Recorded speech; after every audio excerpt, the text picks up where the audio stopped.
আসসালামু আলাইকুম প্রিয় ভিউয়ার্স। তো আজকে অবাক করার মতো বিষয় একটা দেখাবো। যারা ক্ষীরা চাষ করেন বা শসা চাষ করেন, আজকে এই ভিডিওটা দেখার পর তো আমিও তো অবাক হয়েছি, সেই সাথে আপনারাও অবাক হইবেন যে এটা আবার কি ম্যাজিক। তো এটা হচ্ছে বীজপাতা কোম্পানির গ্রিন বেবি ক্ষীরা। তো এটা আমি আগে পরে রিভিউ দেখছি মোবাইলে, আসলে এটা অনেক ভালো ফলন হয়, কিন্তু কি টাইপের আসলে এটা ফলন হয়, কি অসম্ভব রকমের। আমি এত বছর ধরে শশা চাষ করার পরও এই জিনিসটা দেখার পর কিন্তু অবাক হয়ে গেছে, এরকম যে এটা বাবা কি ধরনের জাত। তো যদি দেখাই আমি কি যত্ন নেব সেটার বিষয়ে একটু পরে আসি। আগে আমি একটা গাছ দেখাই, ছোট একটা গাছ, ঠিক আছে? এটা হচ্ছে গ্রিন বেবি ক্ষীরার গাছ। তো এখন যদি আমি দেখাই নিচের দিক থেকে কী রকমভাবে গাছের গ্রোথ মোটা সোটা আছে, এরকম যদি দেখাই কতগুলো জালি, প্রত্যেকটা গিটায় গিটায় এরকম কোনো গিট আর বাদ নাই, এবং যেগুলি সাইড ভাঁচাতে সবগুলা। এবং এই গ্রিন বেবি এটা যদি ক্ষীরা দেখে এটার ফল কিন্তু সেট হবে, এটা ফল সেট নিয়ে কিন্তু কোনো ঝামেলা নাই। তো এই যে একটা ছোট গাছ, এই ছোট গাছে কি পরিমাণ ক্ষীরা, এবং এইসব জালি যদি সমস্ত জালি টিকে যায়, এবং কি ধরনের যে একটা গাছে কত কেজি ফলন হবে আল্লাহ তালাই ভালো জানে। তো যদি যখন গাছে অনেক ফলন থাকে, সেজন্য যেটা করবেন, গাছে কিন্তু পর্যাপ্ত খাবার দিবেন, পর্যাপ্ত। ছোট সময় কিন্তু গাছে বেড প্রস্তুত করার সময় দিয়ে দিবেন, তারপরে কিন্তু খাবার অত দরকার নয়। কিন্তু যখন গাছে জালি চলে আসবে এবং ফল সেট হওয়া শুরু হবে এবং ফল সেট হইতেছে, তখন কিন্তু পর্যাপ্ত পরিমাণে যদি খাবার রাখেন, গাছ কিন্তু আপনাকে ঠকাবে না।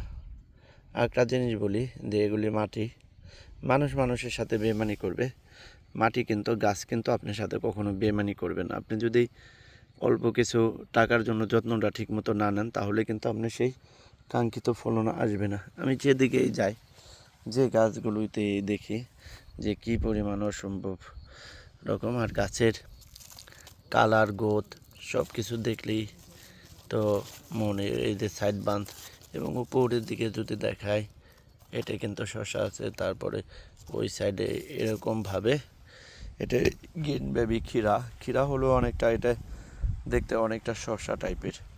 তো এই সময় যেটা দিবেন, আমি দু একটা গাছে কিন্তু মাকড় এবং সাদামাছির বা লিপ মাইনরের উপস্থিতি টের পাইছিলাম, সেই জন্য মাকড়ের সব থেকে কার্যকরী ওষুধ যেটা ডাইমেনশন, এটা হচ্ছে হেকেম কোম্পানির ডাইমেনশন 1 মিলি করে দেব।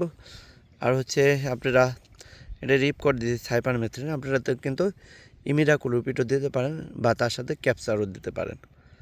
তো আমি যেহেতু ক্যাপসার পাইনি, ডাইমেনশনের সাথে ক্যাপসার দেওয়ার কথা ছিল, ক্যাপসার যেহেতু পাইনি আমি, সেজন্য রিপকটটা নিয়ে আসছি। রিপকট সাইপারমেথ্রিন, এটাও সাদামাছি, জাপ পোকা, থিপস কিছু পরিমাণ যায়, এবং যেগুলো পাতা রস চুষে খায় সেসব পোকা কিন্তু যায়, এরকম যেমন অ্যাফিডস, জেসিড যেগুলি আছে এগুলি কিন্তু যায়। তারপর হচ্ছে আপনার এটা আরেকটা হচ্ছে ক্যাবরিটপ দিচ্ছি, এটা 2 গ্রাম করে। ডাইমেনশন ওষুধের যে পরিমাণগুলো, এই পরিমাণগুলো দিবেন। এবং শশা জাতীয় গাছে কিন্তু কখনোই হার্ড ওষুধ অতিরিক্ত মাত্রায় ব্যবহার করবে না, যে যাই বলুক, কারণ এটা লতা জাতীয়। এটা আপনি যত গাছটাকে বাড়াতে পারেন খাবার এবং পানি দিয়ে, এবং আপনি যদি হার্ড ওষুধ একেবারে প্রয়োগ করেন, তাহলে গাছটা থেমে গেলে কিন্তু আপনার কিন্তু ফলন বন্ধ হয়ে যাবে, গাছের কিন্তু ক্ষতি হয়ে যেতে পারে। কারণ আপনি যদি নিয়মিত স্বল্প মাত্রার স্প্রে দিয়ে রাখেন, তাহলে কিন্তু এই গাছগুলো কিন্তু অনেক দিন ফলন দিবে। তো আপনার তো আসলে এই গ্রিন বেবি আমরা ওই সাইডে দিচ্ছি, আবারও দিচ্ছি গ্রিন বেবি এই ক্ষীরা। তো আমার কাছে মোটামুটি যতগুলোই যে ক্ষীরা এবং শশা আছে, তার মধ্যে আমার কাছে কিন্তু এটা ভালো লাগছে। এবং এই যে এই গাছটা কিন্তু অনেকটা ড্যামেজ হওয়ার দিকে, এরকম একটা গাছ পাইছি, এটা কিন্তু অলরেডি মাকড়ের আক্রমণ ঘটছে, ঠিক আছে? এই জন্য ডাইমেনশন কিন্তু এক ফাইলেই যথেষ্ট বলা হয় এরকম, এবং দামেও কম। এবং এ পর্যন্ত আপনি ওবেরন বলেন, তারপর অন্য অন্য যেগুলি বলেন, ওবেরন, মোভেটো, সোলোমন, বাইরে যেগুলি বলেন যে এগুলি দিয়ে একসাথে দিলে কিন্তু এই যে ডাইমেনশনটা কিন্তু চমৎকার একটা কাজ করে আপনার। তো আর হচ্ছে যারা শিখতে চান কৃষিতে, তো আমরাও এরকম 8-10 বছর ধরে শিখে যাচ্ছি। আসলে এই কৃষিটা হচ্ছে সায়েন্স। এই সায়েন্স থেকে এরকম ধারণা নেওয়া অনেক কঠিন। তারপরে বাংলাদেশের উপযোগী যেগুলি আপনি যাতে লস না খান, কৃষিটি টিকে থাকতে পারে, সেই জিনিসগুলোই কিন্তু আমরা শেয়ার করি। আর হচ্ছে মালয়েশিয়ার কৃষিটা যেহেতু অনেক আপডেট, বিভিন্ন দেশে আপডেট, যেমন নেদারল্যান্ড বেশি আছে, হল্যান্ড যেটাকে বলে, ও দেশের বীজও ভালো। তো আমরা আসলে কৃষি, আমি যার কাছ থেকে কৃষি শিখতে, বাংলাদেশে তো ওরকম প্রতিষ্ঠান নাই, সেটা হচ্ছে মালয়েশিয়া থেকে এক আঙ্কেল ছিল, উনি হাইড্রোফোনিকের চাষাবাদ করে আসছেন। উনি আসলে কৃষিটা তার কাছ থেকেই মেনলি হাতে খড়ি, তারপর যেখানে যা পাইছি, যত চাষি পাইছি, যত ট্রেনিং মেনিং আছে, এগুলি করে আসা হয়েছে।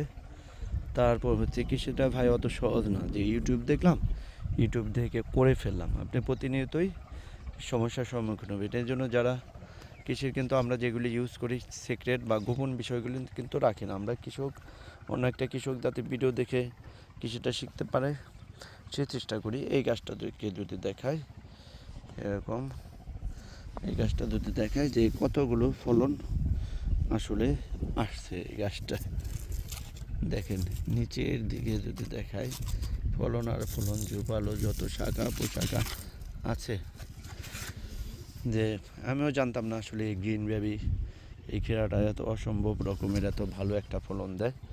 আর হচ্ছে এটা পুরান বেডে করা, তো শশা কিন্তু পুরান বেডে হইতে চায় না। ক্ষীরাইটা দেখলাম যে তেমন একটা ঝামেলা ছাড়াই করা যায় আপনার এই ক্ষীরাইটে। আপনার যদি দেখায় গাছগুলোর অবস্থা, আসলে আপনি যদি এই গ্রিন বেবি খুঁড়া 1 বিঘা করতে পারেন, যারা নতুন আছেন, তো আমি শিওরভাবে বলবো যে আপনারা নতুন অবস্থায় যে শসা চাষ করেন তার 2 বিঘা সমান এরকম প্রফিট মার্জিন পাবেন এই গ্রিন বেবি ক্ষীরায়। আর আমাদের ভিডিওগুলো নিয়মিত পেতে, কী ধরনের ফলন আসে, কীভাবে পরিচর্যা দিলে ফলন আসার পর সেগুলোও ভিডিওতে দেবো। এবং নিয়মিত আপনি সাবস্ক্রাইব না করলে কিন্তু সব ভিডিও পাবেন না যেদিন যে ভিডিওগুলো ছাড়ি আমরা। তো অবশ্যই ভিডিওগুলো সাবস্ক্রাইব করে রাখবেন যাতে নিয়মিতভাবে পান। আর ডিসক্রিপশন বক্সে কিন্তু আমার এরকম নাম্বার আছে, এই নাম্বারে কী করবেন যে একটু ফোন দিলেন, আমি কিন্তু যথেষ্ট আন্তরিকতার সহিত কিন্তু ফোনগুলো রিসিভ করি, এবং আমার যত সাধ্য আছে, যতটুকু সাধ্য আছে সেই সাধ্য অনুযায়ী কিন্তু চেষ্টা করি যে এরকম পরামর্শ দেওয়ার জন্য। এবং এটা হচ্ছে গ্রিন বেবি ইব্রাহিম ভাই। এবং আমি যদি কেন খিরাই করতে বললাম, আমি যদি একটু পার্থক্যটা দেখি, একই পরিচর্যা একই জিনিস, এটা সাইডে শশা করা আছে, দেখেন এই যে শশা করা, শশা গাছগুলো কিন্তু অনেক চিকন। এটাও কিন্তু বীজপাতা কোম্পানির বিউটি সুপার শশা, এবং এই শশাটাও কিন্তু ভালো। এই যে দেখেন এই গাছটা কিন্তু অনেকটা কুকরি লেগে গেছে, কারণ পুরেন বেডে করা। এই গাছটার অবস্থা দেখেন, অত কিন্তু মোটা সোটা না আসলে। কিন্তু আমি যদি তার সাইডেই দেখাই যে গ্রিন বেবি ক্ষীরা, তো একই যত্ন, একই সার, একই সব, যে এই গাছগুলোর অবস্থা কি আর এই গাছগুলো কি, এই গাছগুলো কিন্তু শশা গাছগুলো কিন্তু টেন অবস্থা রয়েছে, কিন্তু গ্রিন বেবিগুলো দেখেন ঝোপালো এবং এই গ্রিন বেবিটার দেখলাম যে এটা কিন্তু এই রোগ জীবাণু সহনশীল এবং পুরান বেডেও করা সম্ভব। তারপর হচ্ছে এটার যে বেয়ারিং, যে পরিমাণ, যে টাইপের ফুল ফল আসে, সেটা কিন্তু শশায় পারবে না কোনো দিক দিয়ে। একই সাথে লাগানো, একই দিনে লাগানো, এটাই অনেকগুলো, এটা কিন্তু 10-12টা এই ফল অনেকটা চলে আসছে আর কি গ্রিন বেবি ক্ষীরায়। আর আমি যদি শশাটা দেখাই, দেখেন শশার কী অবস্থা, শশা বের হবে কিন্তু এখনও কিন্তু বের হয়ে সারে নেয় মাথার দিকে একটা দেখা যায়, এটা বিউটি সুপার শসা। ঠিক আছে, তো ডাবল ফলন হবে নিঃসন্দেহে, কমপক্ষে ডাবল হবে এই যে গ্রিন বেবি ক্ষীরাতে, এটা নো ডাউট অ্যাবাউট দিস। এই বিষয়ে কোনো দ্বিমত না করাই ভালো।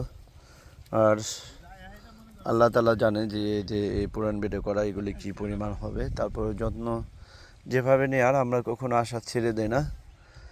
যে কথা আছে, যত্ন করলে রত্ন মিলে, সেই অবস্থাটাই। কারণ নতুন বেডে কিন্তু সবসময় এটা কিন্তু ভালো হয় আসলে এটা। তো ভালো থাকবেন।